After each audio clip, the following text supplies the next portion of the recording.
You want that spell to be permanent. You're going to replace it if the tile breaks. Natural materials, you can incorporate other materials like quartz into clay. You can use local soils for very specific personalized spell work like graveyard dirt. So if you have a kiln, I used to have a kiln years ago. I actually sold it before I bought the house in Racine. But if you are a claysmith, if you are a kiln smith, you can go and collect bank dirt, graveyard dirt. There's so many, things that you can incorporate if you're going to be making the tiles yourself. The symbolism, the connection to earth, ceramics again are made from clay. It has that strong spiritual association with the earth, femininity, and the creative process in many cultures, many belief systems. So working with them is going to enhance spells related to grounding, nurturing, abundance, and inner strength, even if you're not setting an intent for them. If you don't know what intent you want to set for them, but you want to try your hand at making some, they're going to work well just as they are for those purposes. In spell work and rituals, plain or decorated ceramic tiles are going to be used for a base for specific spells like crystal grids. I actually have a friend who has a bunch of little tiny tiles for little tiny crystal grids, which I think are very adorable. But it is a flat, stable surface, right? So it provides kind of a dedicated, energetically clear space for arranging any kind of, magical components or performing even divinations. Painting with alcohol ink specifically on ceramic tiles does, involve applying these very vibrant, kind of fast drying, transparent inks onto, glossier matte tiles. Again, we're doing the more matte tiles today. I'm going to show you how to work with that. But you do use rubbing alcohol. You're using rubbing alcohol to blend and create these very fluid, abstract designs. Now, some people will use a UV resistant spray to prevent fading and flaking. I don't. You can use brushes for these, paint brushes, felt pads. You can use air tools to kind of manipulate the ink, especially if it's glazed.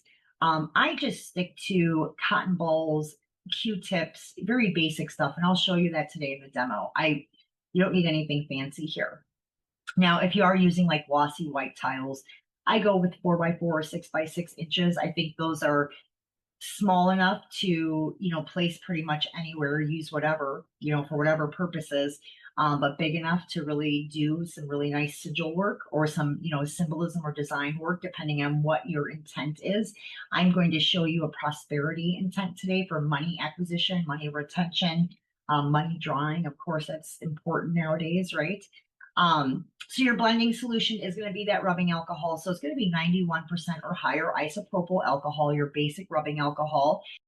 All right, so ceramic tiles for spell crafting your places and your spaces. These work well, like not just in your home, but like even at work or other environments you spend a lot of your time in. So ceramic tiles, first of all, are pretty versatile items. They're very affordable.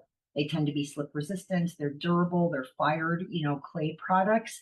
And they're really popular, obviously, in homes for walls, backsplashes, light traffic floors.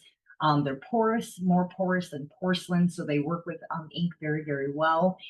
They're lighter in weight. They're moisture resistant. So just kind of like the basics of why you might want to use a tile to create a prosperity device or a protection device for your home. So you can use these in your kitchen, bathroom, laundry room, entryways, even patios and walkways outside if you're in a milder climate. I wouldn't necessarily, like where I live, I don't think I would put it outside. The winter would probably destroy them. But I am going to be showing you how to work with an unglazed tile. Unglazed tiles, they're very natural. They have that matte finish. They're rustic looking. Now you can work with glazed tiles. I will tell you, using alcohol inks is much easier with glazed tiles, but I like making things difficult for myself. But they are dense. They're thick. The surface is not reflective. With glazed tiles, there is a little bit of reflection there. But with unglazed tiles, you have more of that traction, right? Superior traction. So if you're putting a prosperity or protection sigil into a tile design and it's going to have a lot of traffic, I would go unglazed.